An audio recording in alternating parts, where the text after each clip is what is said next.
Please, everybody, have a seat. Good morning.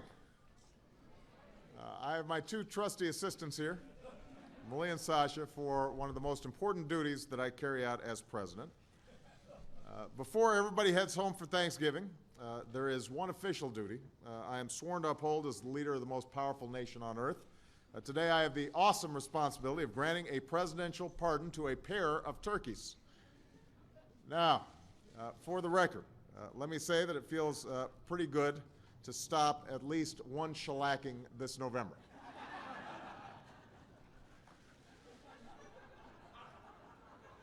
This year's national turkey goes by the name of Apple, and his feathered understudy is appropriately named Cider.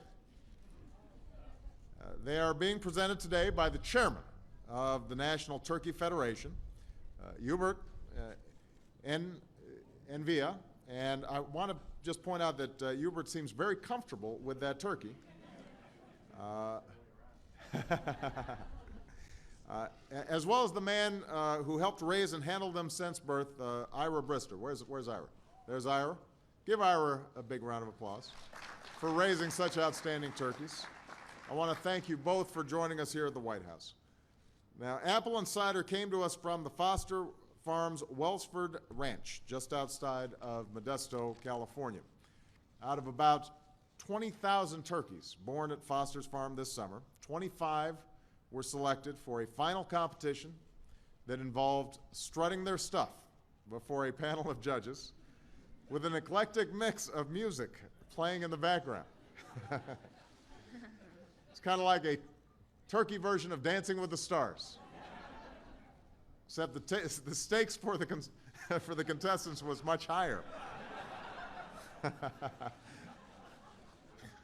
Only one pair would survive and win the big prize, life,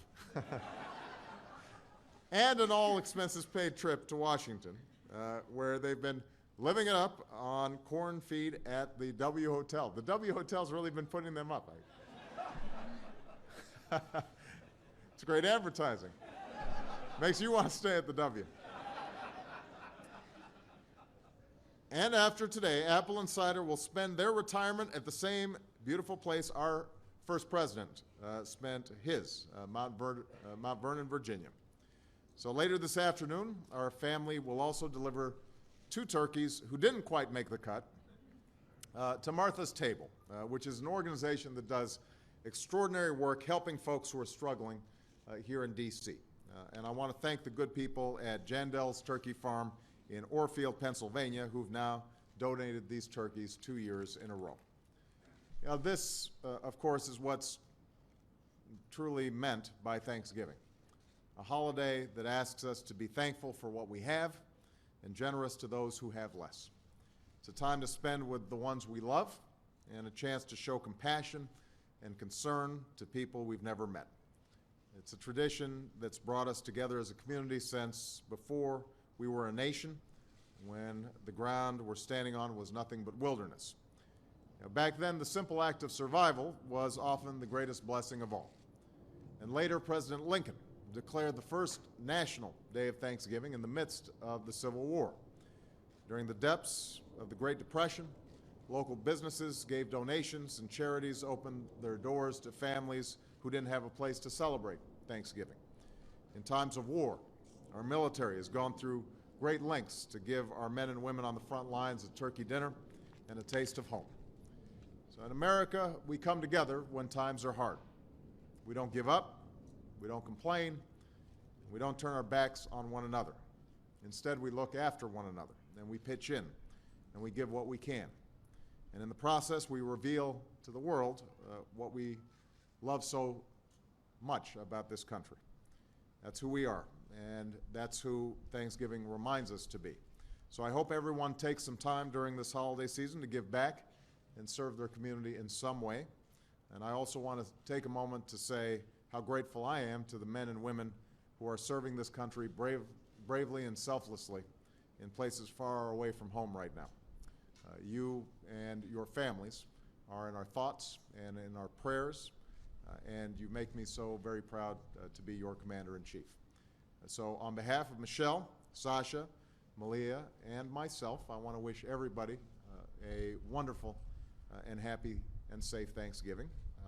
And now it is my great honor as well to give Apple and Cider a new lease on life.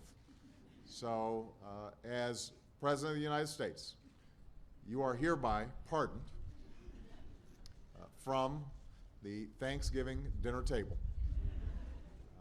May you have a wonderful and joyful life at Mount Vernon. God bless you, and God bless the United States of America. All right. Oh, see, you see, he made a little noise, and thank you. He agrees. Let's go take a closer look at it. Mr. President, I'd like to That's some kind of introduce one. Apple. All right. You have my blessing. Touch him on the back of the head. You want to touch him? Not really. Yeah, buddy. Keep doing that, you're gonna fall asleep. Yeah. Now, can somebody explain to me what the whole waddle thing's about? Oh wow, that's how they dissipate heat. That's how they They dissipate heat. They don't have sweat glands, so all the blood rushes to the waddle, and that's how they dissipate the heat from the body. Interesting. I guess we're glad we have sweat glands. Otherwise, we'd be carrying these around. I feel pretty good. You want that? No? No. All right. Thank you very much. Thank you. Appreciate it. All right. Thank you. Have a good life, man. Thank you. Thank you. Is this the rest of your family? That's my family. How are you? My nephew Jake, my brother Al. So nice to see you. How are you? Great. Yourself? I'm doing great. Now, are you going to miss these guys a little bit? Oh, we got plenty more. Okay. So nice to see you. Hi, sweetie. Good to see you. How are you? Nice to see you. How are you? Happy Thanksgiving. Ira, can you hold him for a second? Thank you for being here. Thanks a lot. Thanks. Have a great Thanksgiving.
I'm just gonna let you walk. Okay.